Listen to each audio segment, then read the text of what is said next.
შავში მოიდა ამბავი რუსისა მოდის ხარია რუსთა ხელმწიფეს ერეკლე გადასათავის ხმალია აღარს ნამეფობის ღირსა ბაგრატიონთა გვარია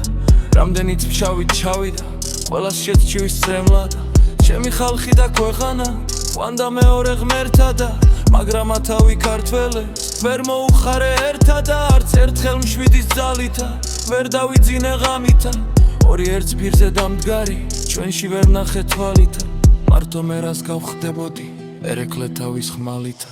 ეს ხმაღა ენთან მისულა გამხარებულად წაფდარი სახონთ ქროს თურმე ხონთ კარმა და აწყებინათ განდგარი შახრა ჩვენს დასრბეველად დიდი და მცირე რაც არის და დაღისტანიც ხალხ შედგა როგორც საჩოლა ნაფთარი ჩვენც არ გვია მარო გითხრა განაძრახები მეფისა ყველას თავს არის დაგვეცა ახალი რბელა ხლებისა მალევ კაცები გავგზავნეთ შავხებს სურეთის მხარესა ვამზადეთ ხვია წამალსა ფიქრსავ ფიქრობდით მცარესა ძიმე ლაშქარი მოიდა ლაშარის გორი აიფსო ჩვენს გულს ნანებით საკირე ვხედავთ რომ დაკრა დაიფსო ასთხდა გადაგიჩვეულე ხაბს ავკითხავ და რჩევასა ვარხეგრამ უღურებ განგებას უღურე უფლის ნებასა ჩვენ ჩვენი ლაშარი შნარი რას ვიფიქრებდით ამასა საომარად გამზადებულთა პირს გაგვავლევ და ჩალასა გვეთხო და ჩემო გშავლებო მე გამიგონეთ მამასა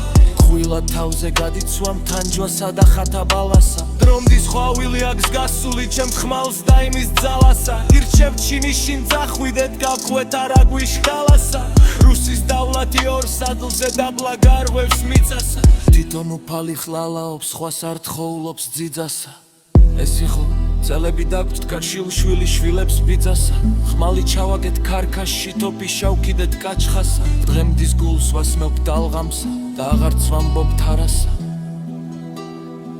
ცხაროლით კლუბი